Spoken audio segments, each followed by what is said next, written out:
Welcome to the Well Off Podcast, where the goal is to motivate, inspire, and share success principles. I'm your host, George Masri.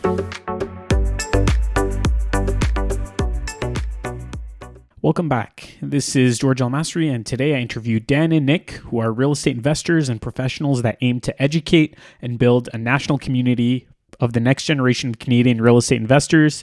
They have a big podcast and it's very data driven. They aim to provide valuable truths about investing, and they have over 50,000 people listening each month. So on this episode, we talked about how they were approached by the Canadian Investor Podcast Network, why they choose to spend their time on the podcast.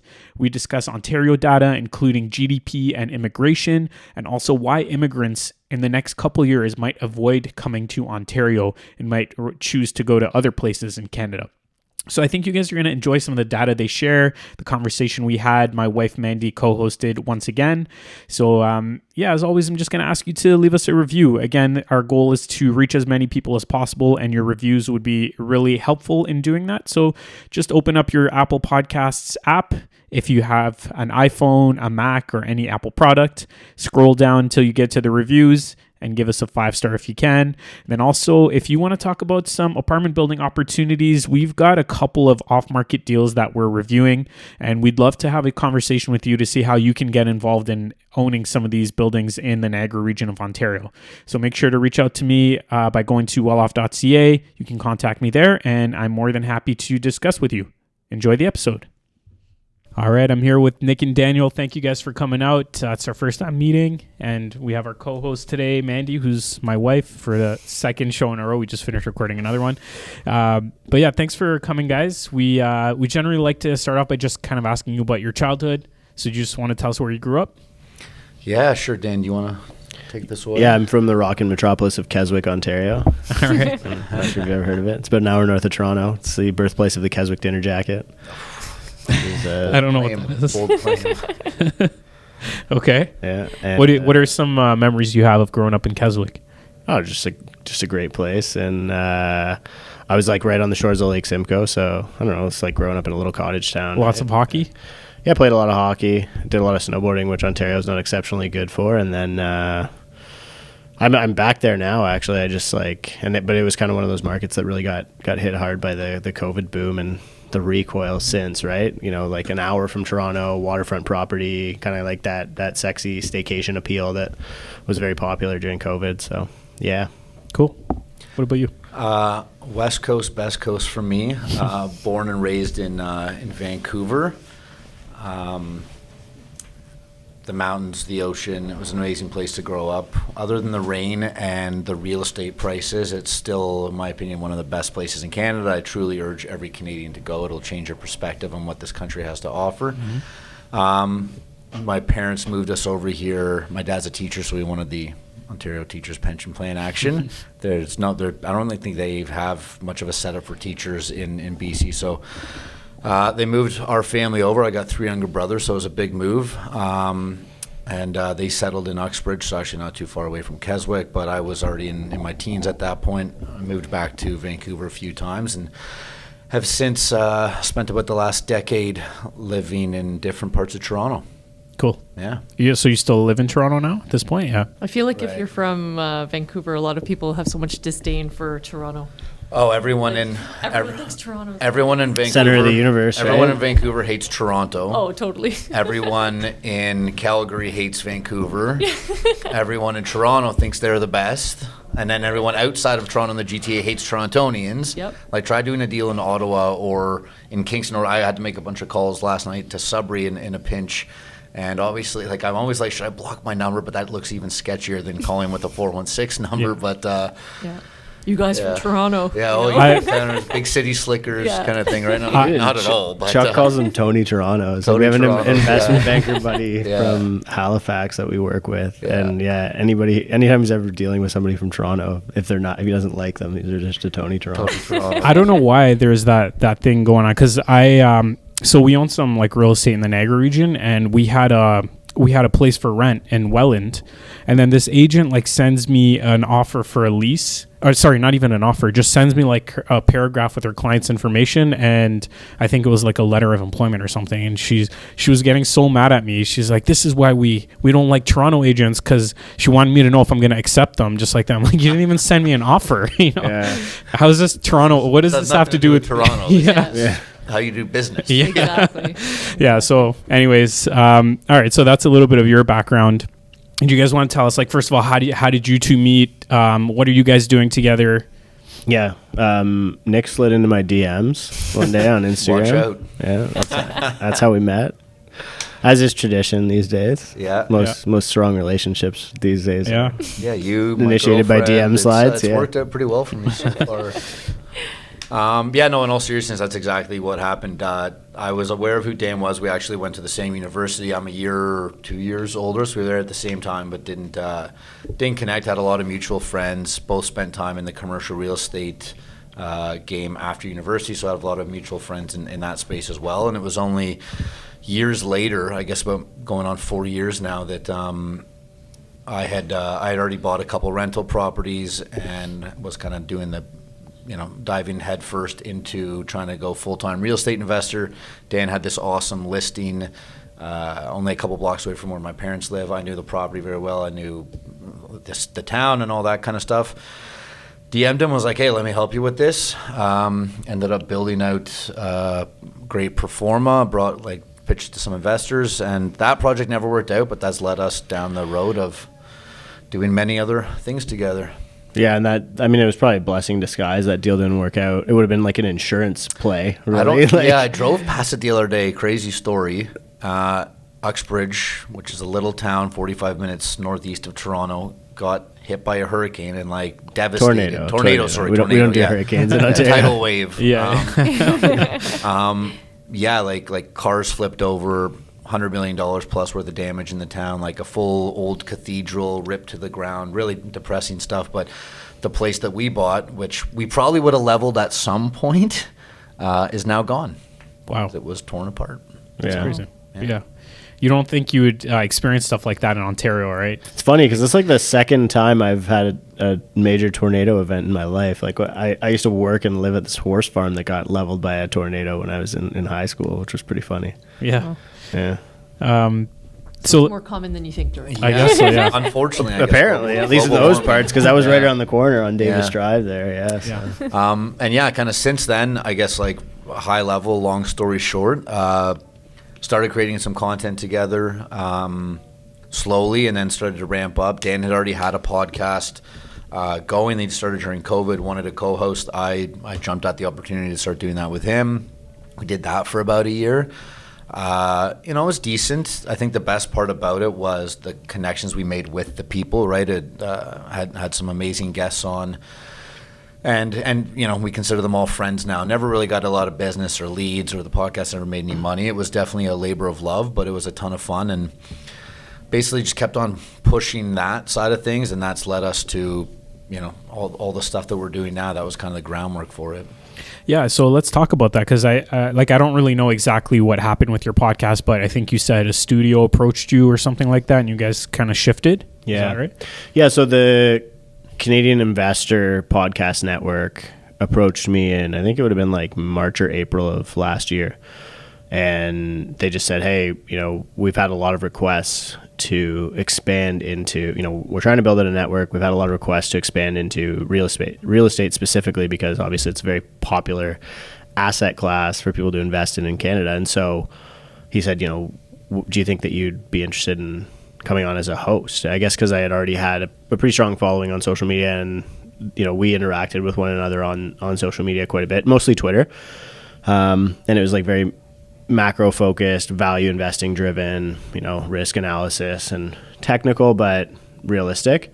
And so we really just fit well. And it was almost instantly like we got on 2 phone calls, and he was like, they have a really, really interesting system, the way that they run their podcast. So it's co-hosted.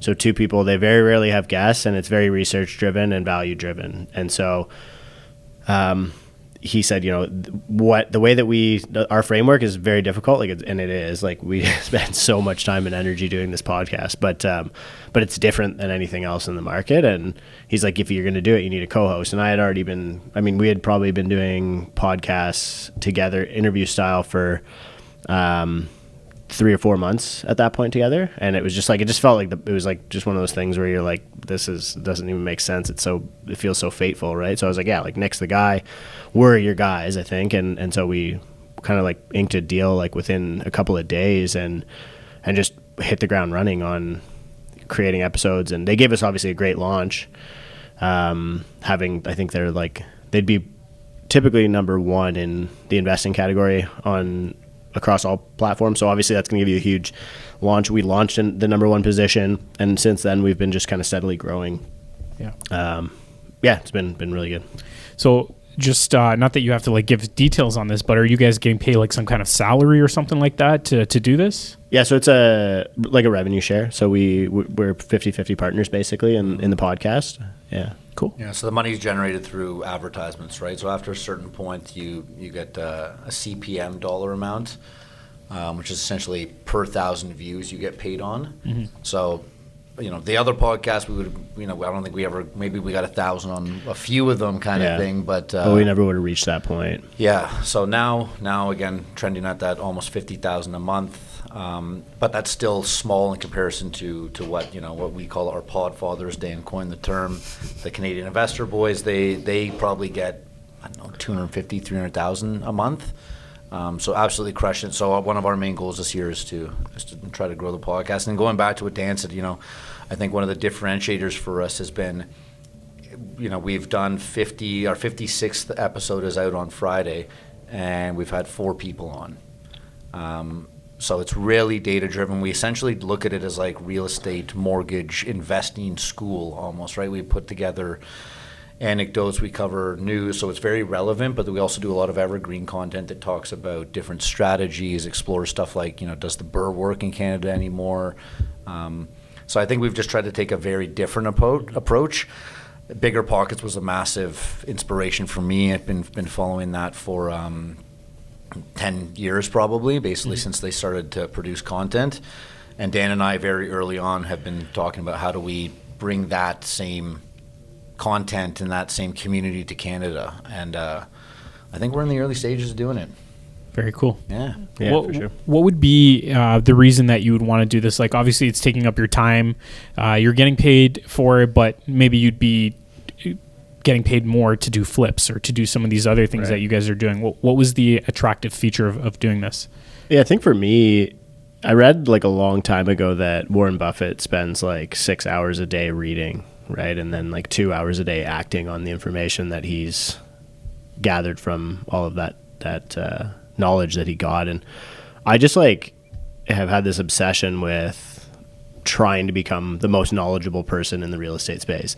And it's fun because I'll probably never get there. And so it's like this goal that you're always chasing. And it's like, I don't know, the journey, as long as you enjoy the journey of it, which I still do and hopefully will forever, then you're good. And at a certain point, like several years ago, I was trying to create content that like was actionable or like drove revenue or had a call to action and was, like going to get clients or whatever. And then I was like, this is stupid. Like I'm just basically like everybody else in the market who's just shilling real estate to try and make a buck, and it's not congruent with who I am. What is congruent with who I am is that I spend a lot of time and I'm really passionate about learning about real estate. And so I just was like, why don't I share that journey with people? And this really fit well with that because it's super in depth. And honestly, like one of the reasons that Nick and I connected is like you're much earlier in that trajectory of wanting to learn things than I am, and you are always asking the right questions, wanting to learn things, and so like it's almost like there was. Are you calling him stupid? Is that what you're saying? Absolutely not. I would never. Layman. But I mean, Nick was always like he would ask me stuff, and other people as well. But it just like the chemistry of it worked really well, right? Like he often will pick the topics and create the framework for the episode, and then I can kind of just like refine certain like fact checking or whatever it is, but. Yeah, like just bringing people along on that journey of learning. Like the Twitter Spaces being another good example. We have thousands of people tune in on a weekly basis for these live events, and it's literally just me asking a panel of other professionals stuff that I want to know about the industry. Yeah. So very cool.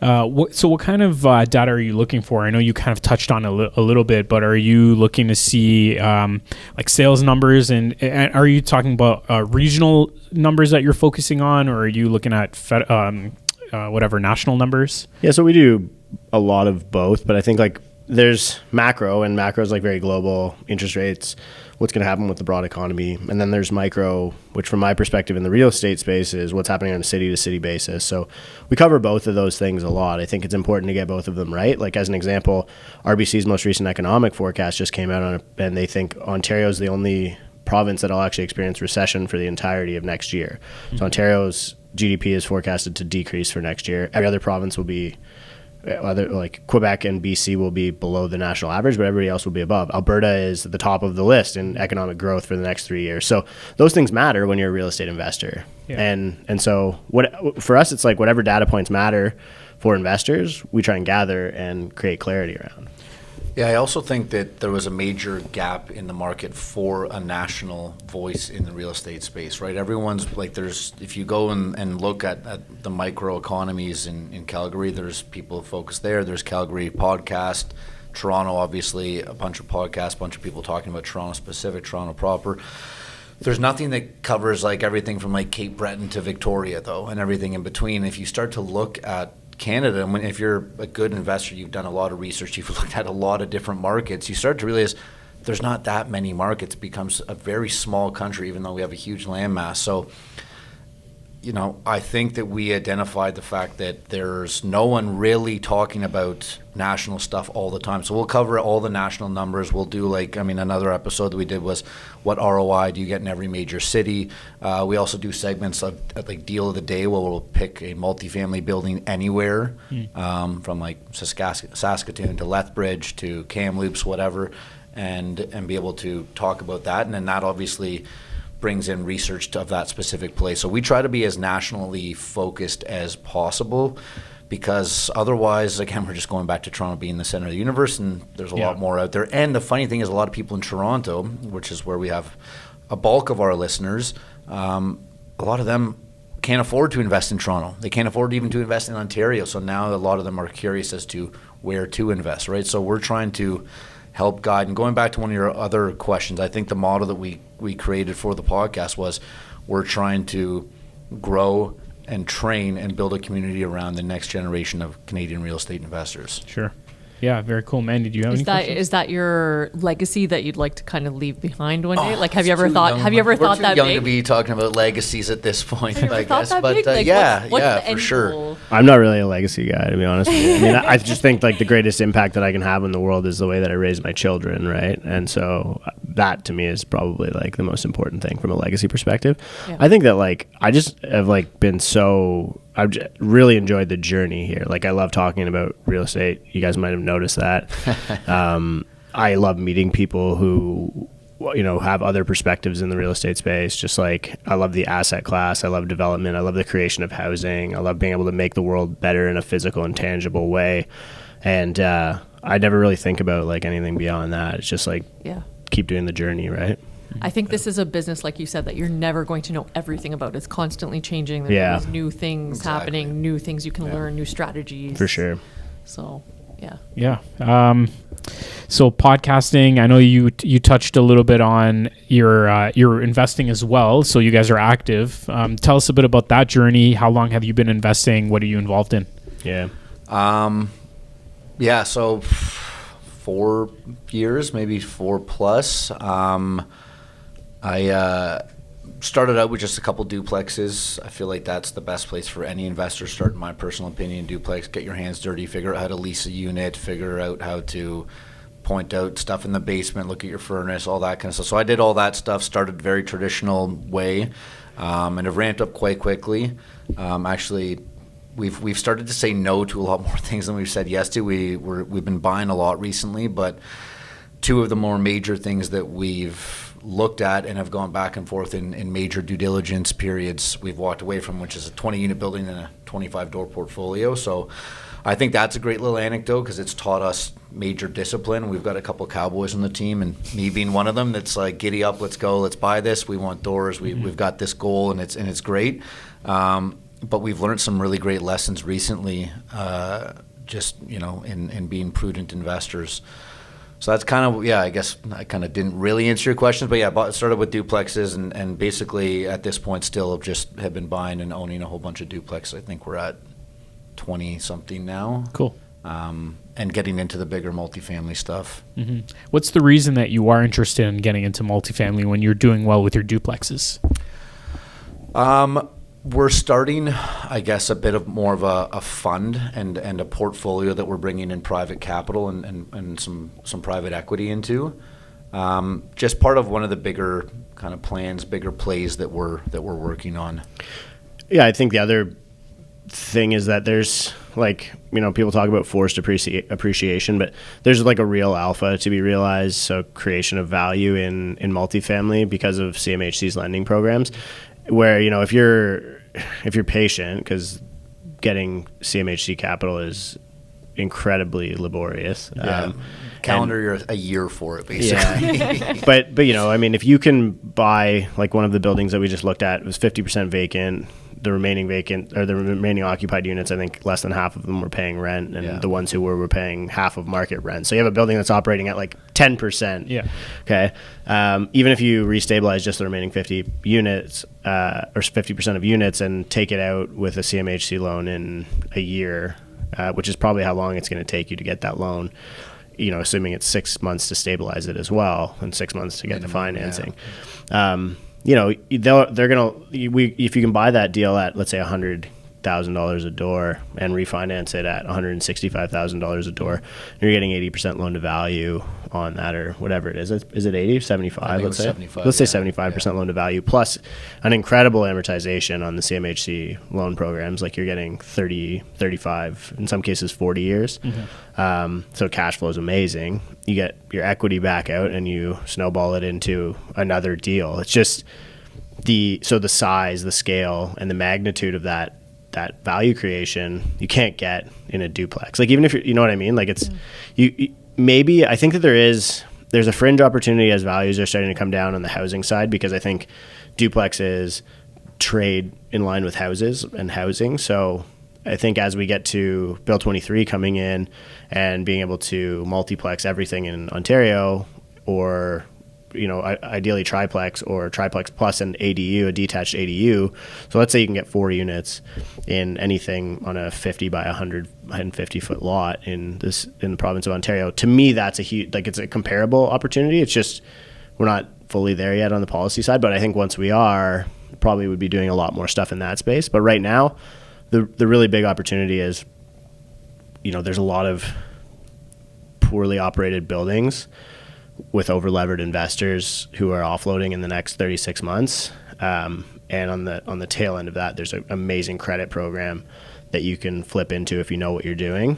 So do you, just to touch on it, do you think that in the last, say, 2-3 years, because rates were so low, that investors either took out private loans to buy these big buildings, or some, just over leveraged, like you said? Do you think that's the case, or that doesn't necessarily apply to these multi-unit 20, 30, 40 unit buildings? The ones that we just looked at, that's exactly what it was. And there's a lot of cases like that in the, I think, in the small multifamily space, in the housing space. Housing's just there's a bigger buyer pool, so it's more life dependent than credit dependent, and so a lot of those will get washed out. But you are seeing a massive increase in the power of sales coming to the market, as an example.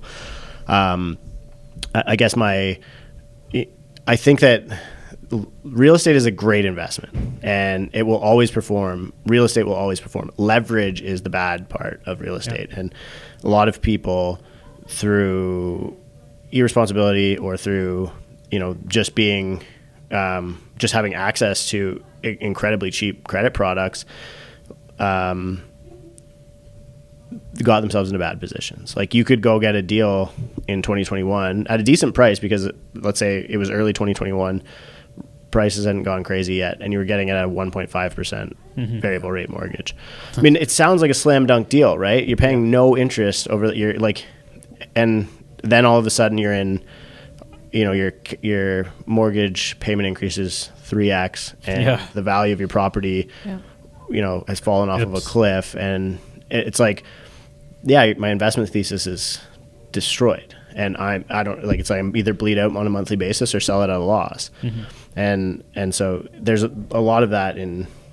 It's just because the things are higher value doesn't mean that the people buying them are smarter, right? For sure. Tons of people over levered in development and in mid cap for sure, even in large cap. Yeah. Yeah. Well, we got caught kind of in a situation where we bought 4 townhomes last year that were side by side, and we got a VTB from the seller at 1% interest for a year and 75% loan to value roughly. So we paid like pretty much market value for the properties, but because the financing was so sweet, we thought we'd go for it. Now the prices have come down and the rates are at like almost 7%. So that deal doesn't cash flow anymore.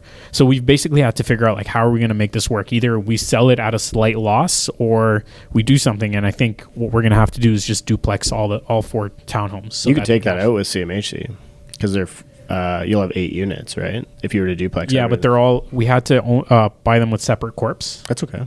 Yeah, I guess they could do it. You can amalgamate. Yeah, as long as it's minimum of 6 contiguous units. Yeah. If you were to duplex all of them, you could take that out with CMHC for sure. Yeah. But I guess what I'm trying to say is, like, I'm sure a lot of people got caught in a similar situation, but at this time you have to get creative or just figure out a way to get through the next couple years so that you don't take any massive losses. That, or like, I think that getting through the next couple of years is probably the worst of the 2 evils. Like, I think people need to realize that there's honor in taking a loss. Like, you look at people, if you were doing an investment that didn't make sense unless it had capital appreciation, that's speculation. So it's more akin to trading than investing. Let's just, like, if we can just agree on that, let's say, just for the purpose of what I'm trying to say here. If you're speculating, you're a stock trader. And one of the principles in stock trading is cut your losses as quickly as possible, right? And move on to the next trade. People, I think, the longer it takes the market to realize that liquidating is the best way to get rid of a bad asset, the longer that this is going to go on. Yeah, I couldn't agree more. I mean, that's what we're seeing right now, right? Like, there's no inventory anywhere.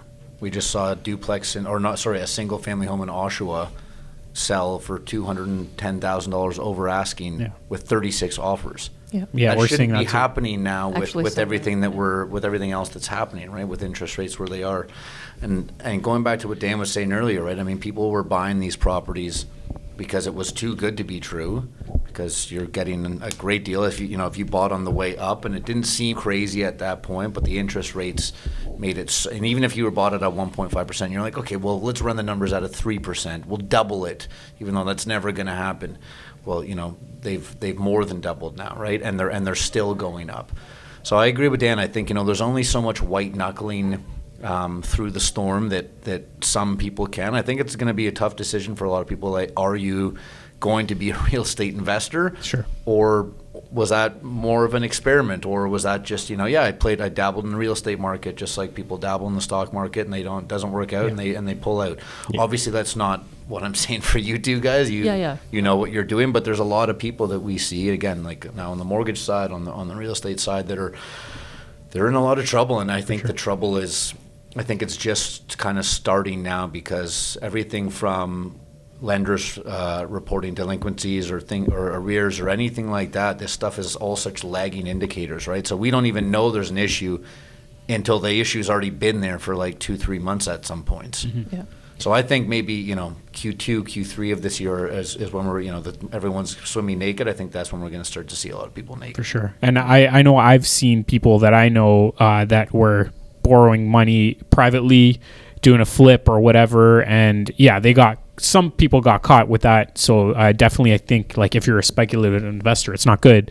And just to clarify on our point, because I don't want you guys to think that, well, I mean, not that it really matters, but we had plan ABC on these properties, and plan A was duplex it, but originally we were thinking about the basement, so maybe underpinning, so we add that extra unit. But now we've just shifted, instead of that additional cost of underpinning, we're just going to do an up-down duplex. For sure. So it's a lot cheaper to do that, and it's going to make sense from a cash flow perspective. So Yeah, for sure. And that's the other thing I'd always recommend. We always talk about on the podcast is you got to go in with multiple exit strategies. Doesn't matter if it's a 10 unit, a 20 unit, or a single family home, right? Obviously not single family if it's your dream home, forever home, whatever. I mean, as an investment, you have to go in with A, B, and C strategy, right?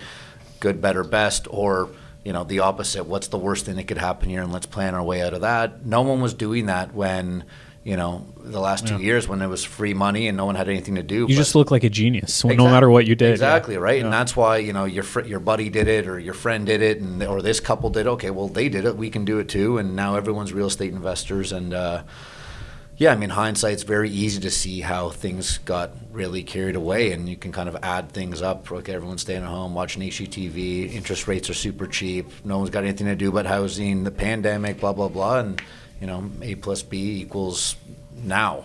Rocket ship. Yeah, but to kind of shift things now, like if somebody is getting started now and they know how to succeed in a market like this, they're gonna do well moving forward, because this is like pretty tough for most people. The cash flow is not easy to get, so you got to get creative. You got to figure out how to do things, and it's a good opportunity for some people to establish themselves as solid investors. Yeah, I think the next 36 months will be life-defining investment opportunities for our generation. This is the first time we've ever really been presented with a decent market. I mean, maybe between 2018 was okay, but this will be long, slow, right? I think people have this perspective that the market is binary, that it's either going down or it's going up. But in every past Canadian housing correction, the market traded sideways for 5 years. Yeah, right. That's true. And so we don't need to get back to double-digit year-over-year gains. To be honest, that would actually be something that people should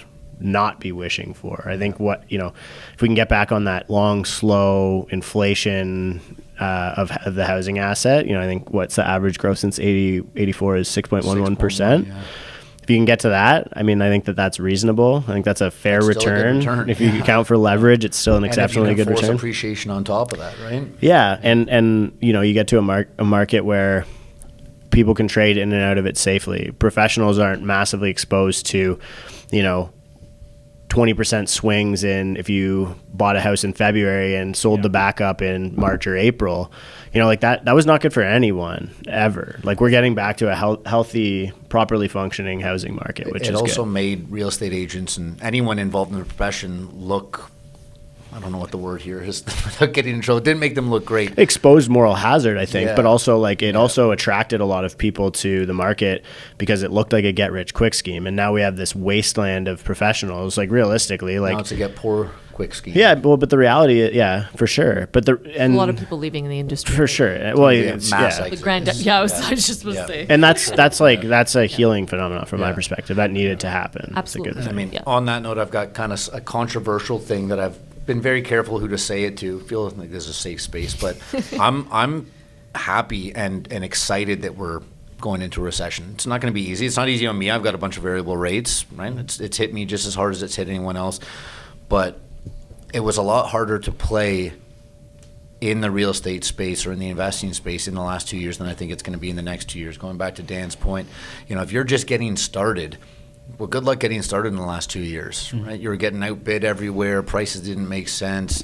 Nothing made sense, right? You didn't have an understanding of interest rates because they were at historic lows, right? Interest rates now are actually a lot more in line with where they have been historically than the last 2 years.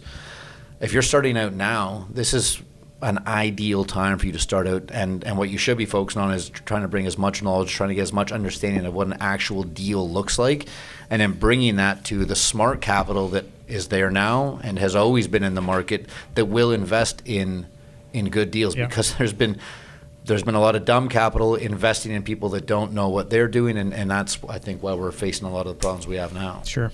Yeah. And I think it's an opportunity for, I think, any successful investor. They fail forward, right? They take action, they're failing, they're learning, they're moving forward. I've done nothing but fail my entire life, Well, we all have, I guess. Yeah. But, I think it's really important. And I think also for realtors, like Manny's active. I'm not so active anymore, but people like that, like who are selling real estate, they're going to do well if they, again, are following fundamentals and are doing the things they're supposed to do. I'm actually way more excited. I hated the last couple of years. Yeah. Not for anything. Especially like, it was as a great. good realtor, now your competitors have had their license for 3 months and they're making 250 grand a year. And the skills are so key, right? They don't know what a basement foundation looks like or how much new windows cost. Or, I just heard a story the other day, like the realtor's blaming the client. They did 3 transactions for this client, sold 2 properties and helped them buy a property, and missed the commission on the deal, and then at closing didn't get paid. So they put the basically just the cooperating so the broker co-op commission broker got on the paid. listing agreement. Listing They didn't agent put their own commission didn't get on. paid, and now wants to go after the seller after closing because they screwed up on the paperwork. And it's like small. After already making things probably like that. 50 grand off of that one client. Chasing this client now for however much. But it's like, this is the thing. These are the stories that we hear day in and day out. And I'm sure you have your own in the investment. You know what? I think it's also like, as a professional, like I was trading a lot last year and in 2021, and it's easy to make like that one. Okay, that's a little bit of like an extreme, but it's easy to make mistakes when the market's in a state of frenzy, right? Sure. Like there's a lot of Even stuff that happened. Well, this was recent. Yeah. There's a lot of stuff that happened during that period that I like look back at and I'm like, oh my God, like there's like mistakes or, like stuff like that. And so I think like, again, we have to get back to a market where agents, like their function isn't shuttling clients around to properties and going to see 10 properties for 15 minutes or 30 minutes at a time because there's a lineup out front in COVID protocol, and throwing a Hail Mary offer with no conditions at 20% over asking price on an offer night and repeating that process 40 times until they get one that sticks in a price escalating environment. Like there's just such a mess. There was so much room for things to go wrong. And like I remember in January and February being like, this is like, so January, February 2022 for context. But I just remember saying like, this is such a mess. And it did really feel like, I don't know if you were trading in 2017, but it felt like exactly like March, April 2017, right? Absolutely. And, for those who knew, you could see who knew how that ended. Like you could tell which agents had been in the market in 2017, even just 2017. Like they didn't even have to be in there since the 90s or whatever, because I was born in 91. That was our last major housing correction. But 2017, I think, was like defining. Like, and I think a lot of the agents who will be successful this year were the ones who kind of started went through that past, because the GTA was actually far worse then than what we're seeing right now. Yeah. I actually, like you said, with the house in Oshawa, like that's happening in multiple markets. So it's pretty fascinating to me. Fascinating and frustrating at the same time. I don't buy the low inventory thing though. Like honestly, like if you know what your buyer wants, right? Like this is a really easy exercise. If there's any agents listening, go get your client to draw or even get in the car with them and drive around the neighborhood that they want to be in and have them point at 100 houses that they would potentially buy. It's not that they probably know from the outside, right? If the inventory is so bad, go knock on the door and try and make 5%. I am fully on board with you, but I think it's one of those things people don't want to necessarily put in the effort for, 100%. right? Yeah, absolutely. Let's make reels instead of doing deals. Absolutely. Reels, not deals. That's what it is. Dancing realtor, right? Yeah. Let's talk a little bit about supply, because I know you guys do your research on data and whatever else. Do you think that the shortage of housing is going to help Ontario? Because we are getting the most immigrants out of any province in Canada. So you said that Ontario a few minutes ago is going to be the one to be in a recession over the next few years.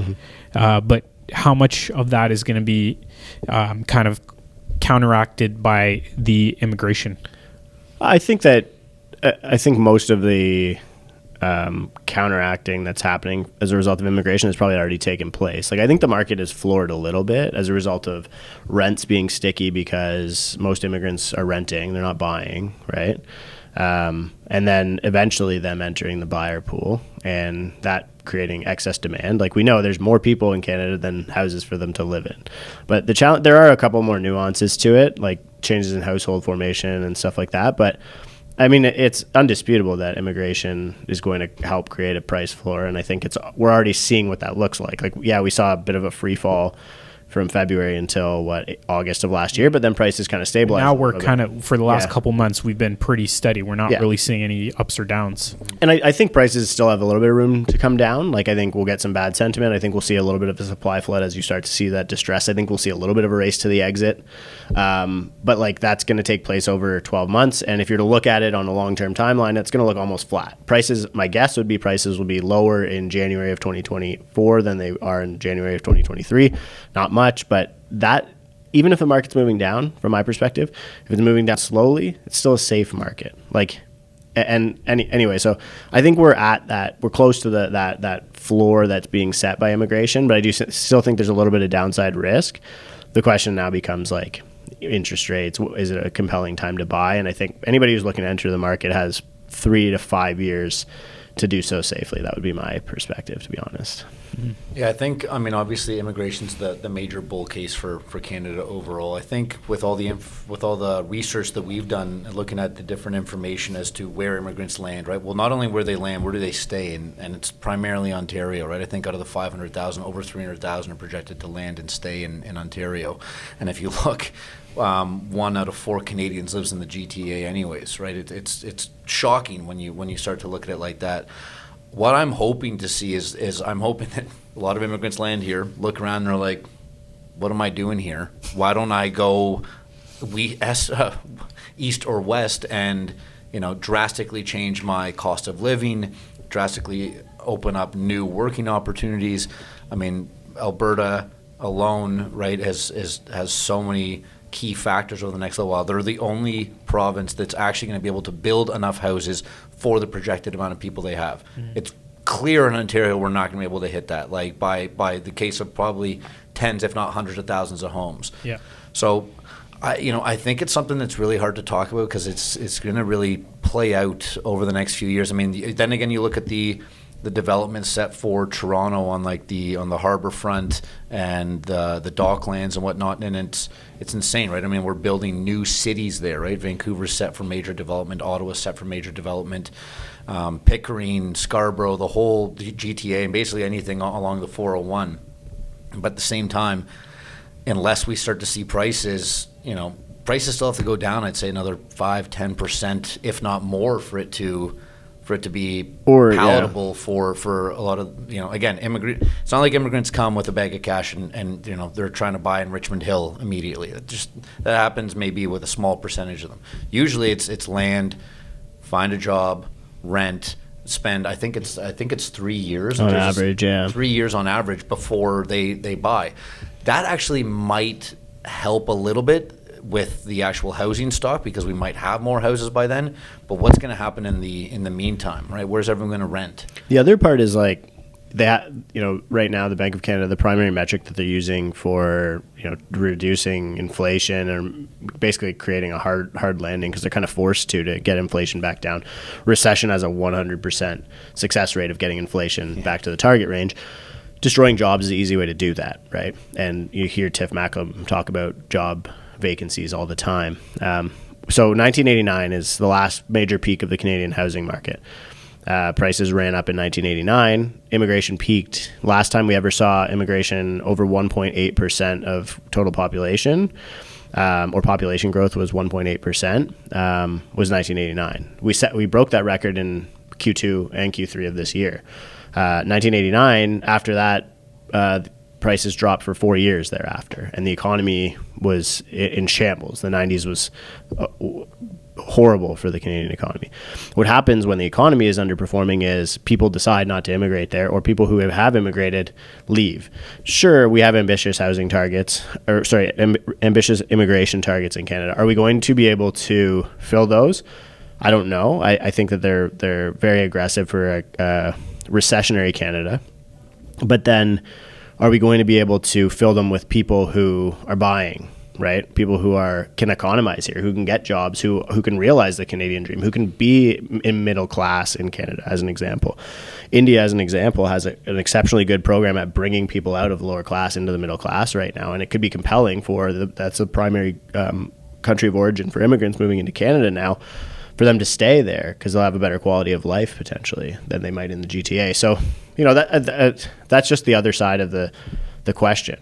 there also is a magnitude thing. Like I think Greater Mumbai area has more people than Canada, so you don't need a big portion of the Indian population to come here for it to be substantial for us. So I don't think it's going to be like any issues for us hitting. It's just the question is, can people come here, be successful, feel successful, want to stay, buy a house, all of those things? Is it actually an economic driver?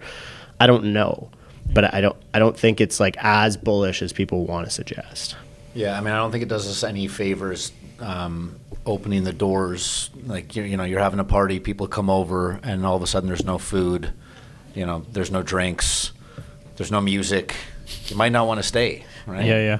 I never actually thought about that, but that's a good point, that when we are facing a recession, it's less attractive for the immigrants to come. So although they're saying we're projecting these numbers, well, maybe that's going to change depending on how the economy performs. Yeah, you always see a decrease in population growth during recessions. Yeah. And Canada is going to experience a deeper recession than a lot of our other counterparts in the Commonwealth. But you're saying it's Ontario mostly, right? Yeah, not necessarily the rest of Canada. Yeah, well, I mean, Canada will, it's forecasted that Canada will experience a moderate recession during 2023. Ontario, I mean, being a massive part of the Canadian population, will drive that. But yeah, like a place like Alberta likely won't see a recession, right? So maybe the immigrants that are coming to the GTA might say, well, let's go to Alberta, or let's go. It'll make, at a minimum, even if because you can't really guess based on psychology, but at a minimum, we know that it'll be more economically viable for them to do so. Right.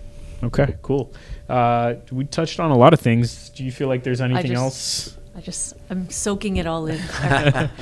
Well, there's this great podcast that has all this information on. Exactly. Yeah. Tell us. Sure. Tell us a little bit about your podcast. Yeah, the Canadian Real Estate Investor Podcast. I don't want to talk about it too much, take away from what we've done here. I think we've talked about it enough. It's on Apple, on Spotify. Awesome. Go give it a listen. Reach out with any topics of conversation, any questions. We're very responsive. Very cool. And if somebody wants to get in touch with you guys, is there a way to do so?